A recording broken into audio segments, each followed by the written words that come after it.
Cabo, me name na Imani. Na well body work I dey do. I dey work with belle woman dem na the well body clinic na the area. Today, I don come for check belle woman dem blood pressure and the way their heart dey beat with this CRADLE VSA.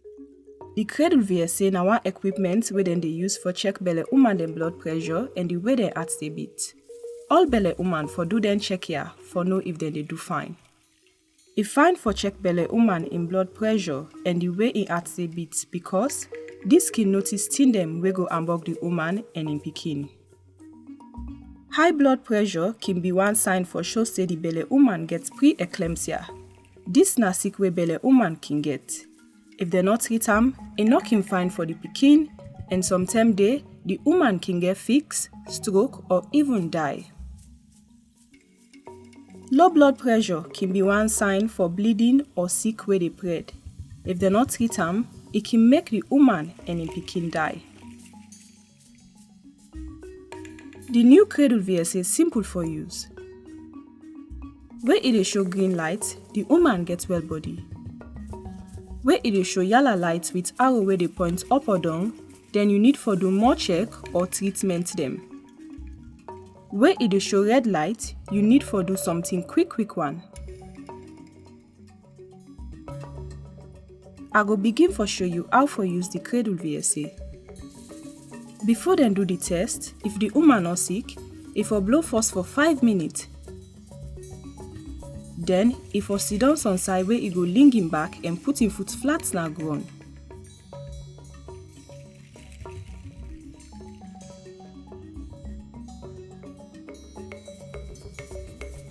Draw im clothes up na im hand and put im hand aside where e go lay am fine.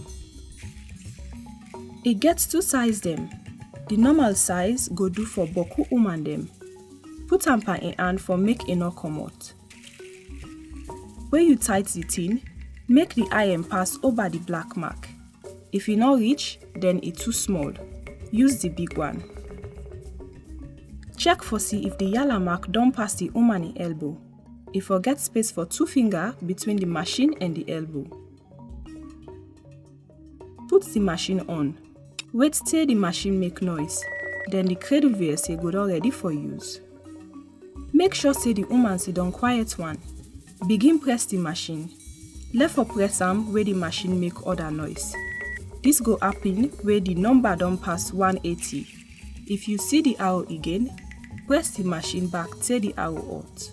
The breeze go comot for himself. Wait till you able to see the blood pressure and the heart rate na the screen.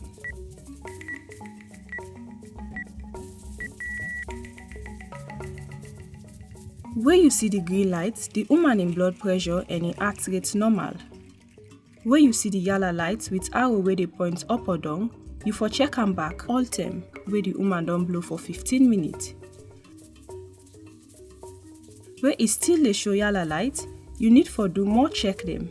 Sometimes the woman go need for go hospital for treatment. I go explain wetin you for do if the light yellow and the arrow dey point up. Arrow wey dey point up mean say the blood pressure high. Sometimes the woman get pre-eclampsia, sick wey belle woman can get. Make sure say the woman go hospital inside 24 hours if e possible. I go explain wetin you for do if the light yellow and the arrow dey point down.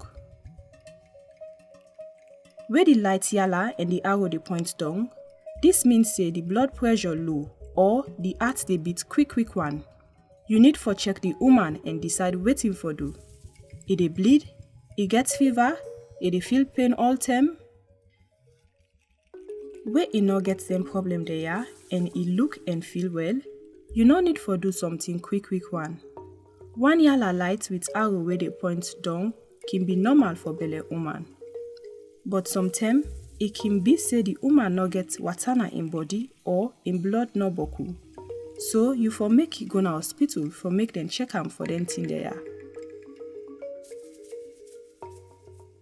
Where the light show yellow with arrow where they point down and e dey bleed, get fever, e dey feel pain all time, or e no look or feel well, you need for do something quick one.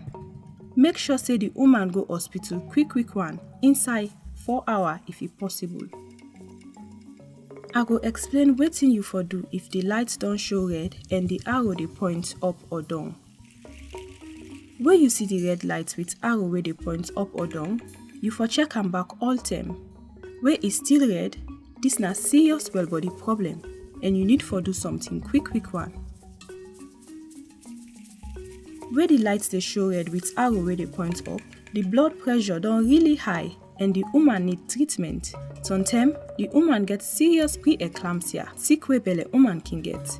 This na serious well body problem. Make sure say the woman go hospital inside 4 hours if e possible. Where the light dey show red with arrow wey dey point down, the blood pressure don really low and the heart dey beat quick one. Sometimes, the woman get serious sick wey dey spread or e dey bleed. Sometimes, in life dey pan danger. Make sure say the woman go hospital one time. You don learn for use the CRADLE VSA for check the blood pressure and how the heart dey beat. Now, you can able use den light here for help you where you dey care for woman dem. Remember, where the light green, the woman gets well body. Where the light yellow with arrow wey dey point up, this can mean say the woman gets pre-eclampsia, sick wey belle woman can get, and you need for do more check them. Where the light yellow with arrow wey dey point down, this na normal thing for belle woman, but it can mean say problem dey can start. You need for check the patient and decide wetin for do. Where the light red with arrow wey dey point up or down, this na serious well body problem and the woman need treatment quick one. Thank you for watching this film.